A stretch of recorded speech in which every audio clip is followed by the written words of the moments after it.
Bueno, buenas noches a todos. El día de hoy vamos a ver los virus, ¿sale? Los virus forman parte de nuestro estudio de reinos de la vida porque a pesar de que no son un reino, en algún momento se trató de clasificar en este grupo.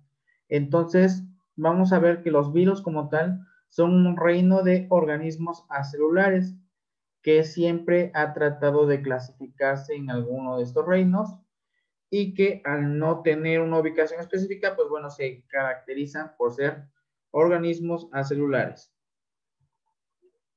Entonces vamos a hacer un viaje patogénico en el que vamos a ir viendo las características de cada de los virus y espero que me acompañen, ¿sale? Entonces, la clasificación de los seres vivos, que es lo que vamos a entrar en esta semana, se divide en bacterias, protozoarios, animales, plantas y hongos, ¿sale? Las bacterias son todos aquellos organismos que nos van a causar un mal, igual que los protozoarios. Nada más que la diferencia es su capacidad de adición. Los animales son todos esos seres que usualmente están en dos o en cuatro patas. Las plantas son aquellas que tienen un sistema de respiración autótrofo y los hongos son aquellos que usualmente van a infestar a otro ser vivo. Y a partir de esto ha existido varias personas como Robert Whittaker, como Carl Linneo y Carl Huss, que se han encargado y han tratado de clasificar a los organismos en distintos grupos, ¿sale? Y entonces para ver estos grupos tenemos que ver la historia, que desde 1735 Carl Linneo dividía en dos reinos, ¿sale? Vegetales y animales. Era lo único que se conocía. Posteriormente Haeckel en 1866 lo divide en tres reinos, los que son animales, los que son plantas y los que no son animales y plantas los compone en un reino que conoce como protistas, ¿sale? Que son todos aquellos que no se pueden acomodar ni en plantas ni en animales. Posteriormente, Chayton, en 1925, se da cuenta que a todos estos seres vivos se les puede agrupar de acuerdo a que si tienen o no tienen célula verdadera, un núcleo verdadero, perdón. Entonces, los caracteriza en eucariotas y procariotas. Ok, posteriormente en el año 1938, Copeland regresa a lo que estaba estudiando Haeckel y él dice que además de plantas y animales, los protistas los va a dividir en dos, en los que son propiamente protistas que aún no conocen su función y en el reino monera. Posteriormente Whittaker ya lo divide para el año 1969 en cinco reinos importantes. Sigue existiendo el reino animal, igual existe el reino plantae o las plantas, pero aquí agrega el reino fungi que quiere referir absolutamente a todos los hongos, el reino monera, ¿ok? Que el reino monera, pues es uno de los más antiguos y que habla acerca de todos los organismos procariotas y además del monera habla del reino protista.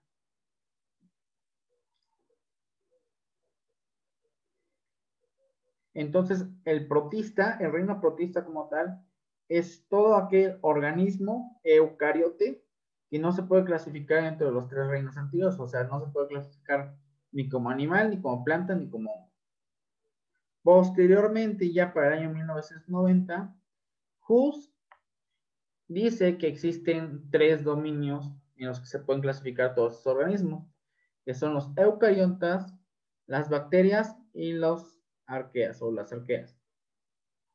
Finalmente, Cavalier dice que existen dos imperios y seis reinos, y los reinos son el reino animal, el reino plantae, el reino fungi, el reino protista, las bacterias y cromista, que aquí en esta clasificación de cromista se refiere a todas las algas.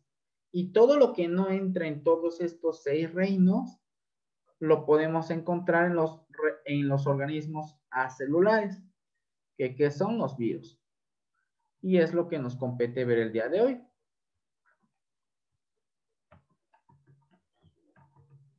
Entonces, virus obtiene su nombre a partir del prefijo que significa veneno. Entonces, la palabra virus como tal significa veneno, como tal va a ser el veneno que va a afectar a las diferentes células, a otras células. Tienen un tamaño muy pequeño que va a ser desde 20 hasta 250 nanómetros y se les conoce como parásitos intracelulares de los animales. ¿Por qué intracelulares? Porque necesitan a fuercita de una célula hospedera para replicarse.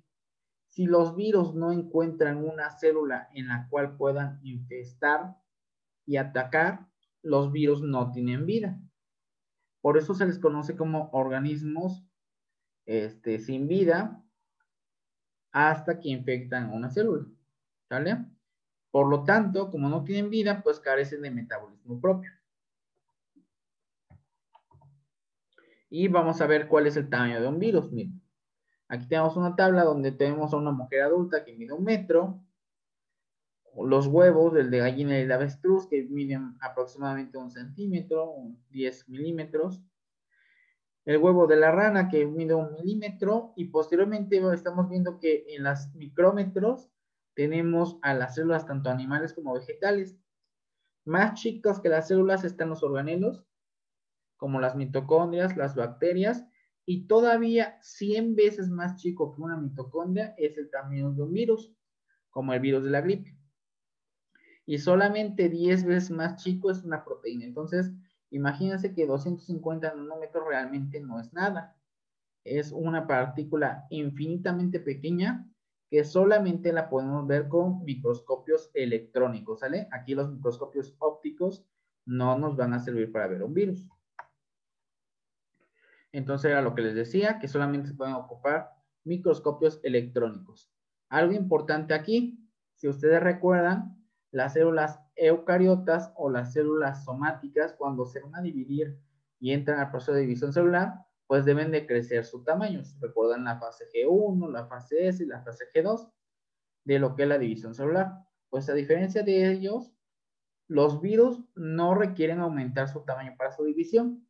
Es una característica muy importante que les da un alto poder de patogenicidad porque los virus desde su tamaño original pueden originar una copia exactamente igual a la idéntica o la primera, a la copia fundadora. Entonces, esos organismos, los virus, están compuestos fundamentalmente de ácido desoxirribonucleico o ADN, y si no están formados de ADN, están formados de ARN. Y todos estos virus, tanto los de ADN como los de ARN, van a tener proteínas en su alrededor, que se van a conocer como glicoproteínas. ¿Qué quiere decir? Va a ser la unión de un azúcar con una proteína. Entonces, la estructura de un virus, para que la podamos entender, la vamos a ver como la imagen de abajo, en donde va a tener un nucleoide o genoma en el centro, que es la S verde que ustedes pueden ver ahí, que forma parte de los ácidos nucleicos. Y de este nucleoide, que así se le llama el material genético del virus, pues va a contener toda la información genética de este para poder replicarse, ¿vale? Vemos que también donde está el material genético está una envoltura con bolitas color naranja. Esas bolitas color naranja representan la cápside. Y la cápside es una cubierta de proteínas que va a proteger al ácido nucleico. ¿Para qué protegerlo? Para que llegue intacto al momento de que infesta a la célula hospedera.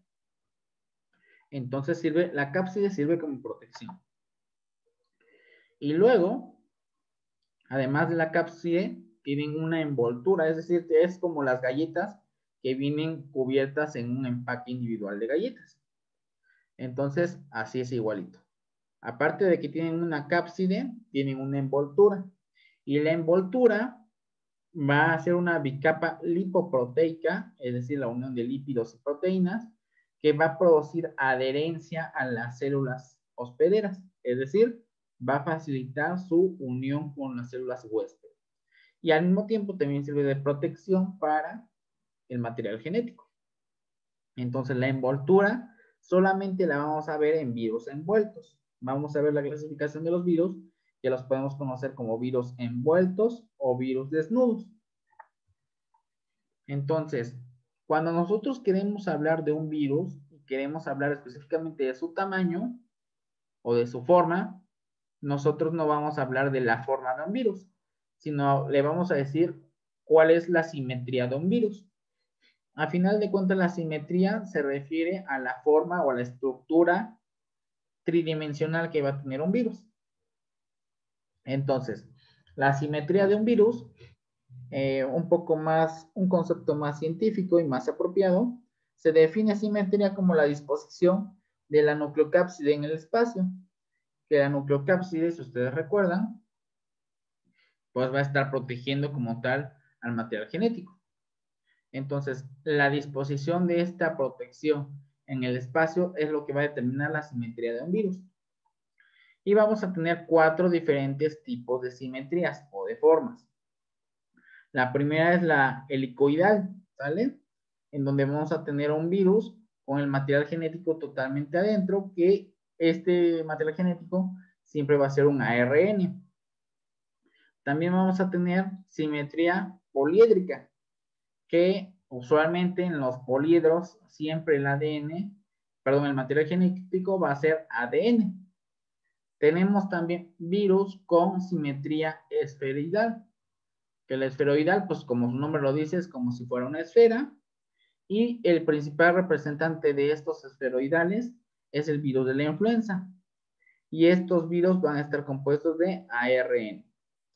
Y tenemos también los virus complejos o de simetría binaria, donde estos virus van a combinar la estructura helicoidal con la esférica o con la poliédrica. Entonces podemos ver que en la cabeza del virus, que tiene estructura poliédrica, va a ser totalmente diferente a la simetría helicoidal, que también compone la simetría compleja. Entonces los complejos van a estar formados de una simetría helicoidal más poliédrica, ¿vale? Y estos sí pueden ser tanto ADN como ARN. Entonces aquí tenemos muchos virus. Ya conforme ustedes vieron, pues de repente les podrían preguntar en su examen de admisión, menciona un virus esferoidal, un virus helicoidal o un virus mixto o complejo, que sería el bacteriófago. Pero la gran mayoría de los virus, si ustedes se dan cuenta, son esferoidales. Eso incluye el virus del VIH, el virus de la hepatitis B, el virus de la influenza, el rotavirus, el herpesvirus, el papilomavirus y actualmente también el coronavirus, que tiene forma de corona. Por eso se llama coronavirus. Bueno, y simetría compleja, pues ya les había dicho, bacteriófago. Simetría también poliédrica, también la tenemos con el adenovirus. Y el virus de la rabia, que es un poco más helicoidal, ¿vale? Entonces, los virus son más sensibles que las bacterias a los agentes físico-químicos. ¿A qué agentes físico-químicos específicamente? Pues a la temperatura, a la concentración de moléculas defensoras, al medio ambiente, pero algo muy importante es que los virus no van a ser afectados por los antibióticos. ¿Esto qué quiere decir? Que cuando nosotros estamos enfermos de un virus, no le va a servir absolutamente de nada que lo tratemos de combatir con antibióticos. ¿Por qué? Porque los virus tienen una propiedad importante que se llama autolimitación. ¿Qué quiere decir? Que los virus, después de una semana de que ejerzan su replicación, se van a silenciar y ya no se van a expresar, lo cual quiere decir que después de una semana de infestarse de un virus, el virus se va a terminar expulsando del organismo. Por lo tanto, todas las enfermedades que sean por virus, incluyendo el coronavirus, no es necesario tomar antibióticos. Solamente hay que tomar acciones que puedan controlar los efectos del virus. Por ejemplo, si el coronavirus o el virus de la influenza nos ocasiona flujo nasal, pues podemos controlar algo, o tomar algo que nos controle el flujo nasal. Si algún virus nos provoca fiebre, lo que podríamos tomar es un antipirético, que es un medicamento que nos va a atacar la fiebre. Pero no son necesarios los antibióticos, porque los antibióticos no le van a hacer absolutamente nada al virus. Iván, tienes una pregunta. Sí, doc. Disculpe, ¿qué pasaría si se le administra antibiótico a un virus? ¿Afectaría o no pasaría nada? Muy buena pregunta. Si tú administras un antibiótico a un virus, lo único que le haces al virus es que no le suceda absolutamente nada, porque el antibiótico no va a ir a atacar el virus. Los virus no tienen las proteínas necesarias a donde se van a adherir los antibióticos. Todos los antibióticos tienen un mecanismo de acción, que es atacar una parte específica de la estructura de las bacterias o de los parásitos. En su caso, los virus no tienen la estructura necesaria para albergar los antibióticos. Por lo tanto, si tú das un antibiótico a alguien que está infestado de un virus, no le vas a hacer absolutamente nada. Lo único que vas a ocasionar es que se produzca una resistencia a los antibióticos. Que la resistencia a los antibióticos es que cuando tú te tomas un antibiótico, pues quizás en ese momento, pues obviamente el antibiótico va a hacer el efecto deseado, que es, pues bueno, eliminar los síntomas, los signos y los síntomas de una enfermedad. Pero, si voy a poner un ejemplo, la penicilina. Tú te pones penicilina porque te enfermaste de la gripa. La gripe es un virus. Entonces, si te estás poniendo un antibiótico para atacar un virus, lo único que vas a hacer es que vas a crear una memoria inmunológica. ¿Qué quiere decir? Que tus defensas se van a acordar de ese antibiótico porque ese antibiótico los atacó. Aunque parezca que nos ayuda, realmente los antibióticos nos están atacando nuestras células del cuerpo. Entonces, tu cuerpo, como es muy sabio, va a crear memoria. Entonces, a la siguiente vez que te vuelves a enfermar de gripa y vuelves a administrar nuevamente la penicilina, tu cuerpo ya tiene una memoria de que alguna vez lo atacó ese antibiótico. Entonces va a tener más defensas y más difícilmente le va a causar el efecto de ser el antibiótico, porque ya generó memoria. ¿Qué sucede? Que si en algún momento, después de administrar 3, 4 o 5 veces antibióticos, nosotros ahora sí necesitamos el antibiótico, y puse de ejemplo la penicilina, pues imagínense que necesitamos la penicilina, pero ya la administramos 5 veces anteriormente. Nuestro cuerpo ya tiene 5 veces la memoria inmunológica. Entonces, cuando nosotros lo administremos en el cuerpo, como nuestro cuerpo ya tiene suficiente memoria inmunológica, ¿qué creen que le haga a nuestro cuerpo? Lo va a rechazar. No le va a hacer absolutamente nada el antibiótico. Entonces, cuando nosotros nos vayamos a hacer un examen de laboratorio y veamos cuál es la sensibilidad de un antibiótico ante alguna enfermedad, podemos ver que algunos antibióticos ya son resistentes. ¿Esto qué quiere decir? Que los antibióticos ya son lo pobres, son tan pobres contra esa enfermedad que ya no lo van a atacar. Entonces se les considera como resistentes a nuestro cuerpo y que no le van a hacer absolutamente nada a esa bacteria o a ese parásito.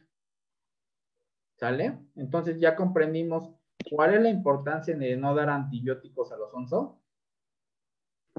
Sí, pasa lo mismo que con las vacunas, que crean memoria inmunológica. Exactamente, pasa lo mismo que con las vacunas. Yo se los digo esto porque el día de mañana ustedes, muy seguramente van a estar en la Facultad de Medicina, a ustedes les van a enseñar todos los mecanismos de acción de los antibióticos y se van a sentir poderosos porque pues van a poder ustedes recetar antibióticos. Y muchos de sus familiares van a acudir con ustedes porque les van a decir, ¿sabes qué, hijo? Estoy enfermo y necesito un antibiótico para que me componga. ¿Qué es lo que usualmente nosotros como pacientes casi siempre vamos a ir? a la farmacia a buscar un antibiótico para que nos quite una gripe. Pues ustedes ya saben que si ustedes se toman antibióticos de manera indiscriminada, lo único que van a favorecer es una resistencia a los antibióticos y en el momento que de verdad lo necesiten, el antibiótico no les va a hacer absolutamente nada. Por eso, recomendación, si ustedes tienen una infección viral que es ocasionada por un virus, no se tomen antibióticos porque su cuerpo va a crear memoria inmunológica. ¿Sale? Sí, doc. Sí, doc. Ahora vamos a ver la replicación viral, que es lo más importante de esta clase. La replicación viral se trata desde el momento en el que un virus llega a nuestro cuerpo hasta que sale a atacar nuestro cuerpo, ¿sale? Se compone de 5 pasos. El primero es la unión o la absorción en el cuerpo. El segundo es la penetración, la entrada o la inyección de ese virus en nuestra célula. La tercera es la síntesis, es decir, la reproducción del material genético en la célula. La cuarta es el ensamblaje, que es cuando ya ese material genético está repartido en la célula, pues entonces tienen que agrupar en nuevas partículas virales que ya tienen que estar bien listas y bien preparadas para que cuando llegue el último momento, que es la liberación, y explote esa célula, los virus ya salgan formaditos de la célula, ¿sale? 5 pasos súper fáciles, los vamos a repetir.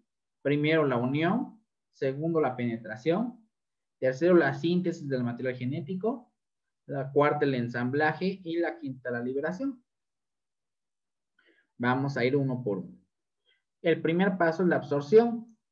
El virus se va a unir específicamente gracias a las proteínas de fijación que tiene el virus a un receptor de la célula hospedera, es decir, a una de nuestras células. Ya se dieron cuenta que los virus tienen espinas, que son esas rojitas que se pueden ver. Esas se van a adherir a nuestra célula hospedera porque nuestras células van a tener características muy importantes que les van a permitir unirse con los virus. ¿Por qué? Porque los virus van a imitar la forma de los receptores de la célula y entonces van a llegar y se van a unir. Y en esto intervienen glucoproteínas, que son azúcares más proteínas. Bueno, ya se unieron. Entonces, ya que se unieron, viene como la explicación del abejito macho y la abejita hembra que se quieren mucho y entonces, pues bueno, sucede la penetración. ¿Qué es eso? Cuando la partícula del virus entra adentro de la célula. ¿Y cómo puede entrar? De 3 maneras. De forma directa, donde solamente pasa el material genético. Por endocitosis, la mujer quiere mucho al hombre y entonces lo abraza. Y entonces se lleva adentro todo el material genético. Eso es por endocitosis. Y por fusión, es cuando los dos se quieren mucho, que se plasman en un beso gigante, se desnudan sus cuerpos y se unen los dos materiales genéticos. La más común es la penetración directa. Entonces, ¿qué es lo que vemos? Que está el virus flotando, llega al receptor, se une al receptor y penetra por 3 mecanismos, acuérdense. Por penetración directa, por endocitosis o la última por fusión, ¿vale? Que son esos 3 que están acá. Bueno, ya que penetró, ahora pues ya está el material genético adentro, pero recuerden que el material genético está encapsulado. Entonces, pues digamos que se tienen que encuerar. ¿Para qué se tienen que encuerar? Pues se tienen que encuerar para mostrar lo mejor de sí, que es su material genético. Entonces, se tiene que desnudar las enzimas que están en la célula del virus, van a dejar expuesto el genoma. Hasta este momento se le conoce como la etapa inicial de la replicación viral, ¿sale? La etapa inicial es la unión, la penetración y el desnudamiento. A eso se le conoce nuevamente como etapa inicial de la replicación viral, ¿vale? Bueno, ya entonces ya se desnudó. Ya que está desnudo, viene la replicación. ¿Qué chihuahuas es la replicación? Pues bueno, a final de cuentas es duplicar el material genético para que tengamos nuevas copias. Ojo, muy importante aquí, se los puse en negrito. los virus ADN, es decir, los virus ácido desoxirribonucleico, se van a multiplicar en el núcleo de la célula hospedera. Y los virus ARN se van a multiplicar en el citoplasma. Los ADN se van directo al núcleo porque se conjugan con la desoxirribosa de la célula hospedera. Los ARN no se van al núcleo, se van al citoplasma. Entonces, acuérdense muy bien de esto porque esto muchos años sigue siendo pregunta de examen. Luego, ya que están aquí, ya que se desnudaron, acuérdense que se tienen que desnudar y que se replican y que ya hay muchas copias de ellos, pues entonces viene el ensamblaje, que también se conoce como la maduración, que a final de cuentas es el proceso en el que se va a armar nuevos virus, que eso se conoce como ensamblaje. El ensamblaje puede tener lugar en el citoplasma o en el núcleo. En el citoplasma va a ocurrir con los virus ARN y en el núcleo va a suceder con los virus ADN, ¿sale? Entonces, los virus se van a trasladar afuera de la célula que ya infectaron gracias a vesículas que los van a envolver y los van a liberar por exocitosis, ¿sale? Entonces, los van a liberar afuera de la célula. Y ya, de esta manera que llegamos al quinto paso, se liberan los virus y pueden infestar nuevas células, hasta que todas las células de nuestro cuerpo están infestadas por un virus. Entonces, los virus como tal se pueden transmitir por diferentes modos. A la transmisión de un virus de un organismo a otro se le conoce como virosis. Y existen 3 tipos de contagio de un virus. De contacto directo, gracias a un beso intenso, gracias a la saliva, o a secreciones respiratorias, el estar con mucho tiempo con una persona o estar de forma directa con una persona a menos de 2 metros de distancia, hablando de frente, es una manera muy fácil de infestarse por vía respiratoria, por los aerosoles que están suspendidos en el aire y se inhalan de persona a persona, como pasa en esta pandemia. Otra vía de transmisión de los virus es la vía parenteral, que es cuando un mosquito, por ejemplo, llega a picar a un cuerpo de un ser humano y entonces se traslada a otro organismo, lo vuelve a picar, pero pues el virus, el mosquito sirve como fomite porque está llevando el virus a otro ser vivo. Y la tercera vía es la vía placentaria, que esta solamente se conoce en el caso del VIH y es cuando a través de la placenta se transmite el virus del VIH de la madre al hijo. Finalmente debemos de conocer las definiciones concretas de los organismos que suceden antes de que una célula sea un virus. Un virión es aquel virus que ya entró en la célula, que ya se adherió, que ya penetró, que ya se desnudó, que ya replicó, que ya se salió o se excretó de la célula y que tiene una capacidad completamente infectante para poder ir a otra célula e infectarla. Ese es un virión. El provirus es el virus en el momento en que se integra a la célula del hospedero. Es decir, un provirus es menos que un virus. Ya el virus ya es cuando ya está dentro. Y el virión es cuando ya salió maduro. Y el viroide es aquel virus que es falto de cápside y de envoltura. Como es falto de cápside y de envoltura, pues lógicamente si no tiene su armadura, nuestro cuerpo inmediatamente lo va a matar o lo va a deshacer. Por eso no infecta al ser humano, solamente infectan a las plantas. Porque las plantas no tienen las mismas células que tiene el ser humano, que son las células inmunológicas o las células de la línea blanca. Entonces, en resumen, los virus son agentes infecciosos que van a parasitar animales, lo vimos, vegetales, incluso plantas o bacterias, ¿vale? Su tamaño es variable, pero es muy pequeño, de 20 a 250 nanómetros y solamente pueden verse por microscopio electrónico. Ojo, solo por microscopio electrónico. El microscopio óptico no nos sirve para ver un virus. Tienen simetría icosaédrica, helicoidal, binaria o compleja. Ya vimos las 4 formas. Van a contener una cápside que va a ser la encargada de proteger el ácido nucleico. Las que no tienen cápside son aquellos virus que no van a infectar al ser humano y solamente infectan a las plantas. Esta cápside va a favorecer la adhesión con la célula hospedera. Cuando los virus se replican, van a ejercer su acción citopatogénica en las células en las que están infectando, que usualmente son células animales. Por eso los virus, aparte de ser vivo, pues les dan mucho a los animales. Entonces, los virus se van a transmitir por diferentes vías, y ya las vimos. Por la vía aérea o por gotitas, va a ser también por fomites y también por vía placentaria. Cada una de las diferentes vías de transmisión nos va a ocasionar daños diferentes. Desde daños en el nacimiento, malformaciones congénitas como puede ser el VIH, hasta cambios en nuestra arquitectura celular o cambios transitorios como puede ser una simple gripe. Entonces, es importante conocer la diferencia de los conceptos provirus. Recuerden, antes de ser un virus, en el momento que se adhiere a la célula, virión, que es el virus totalmente con capacidad infectante, y el viroide, que es aquel que está totalmente desnudo y solamente infecta a las plantas. ¿Sale? Con esto acabamos la clase de los virus.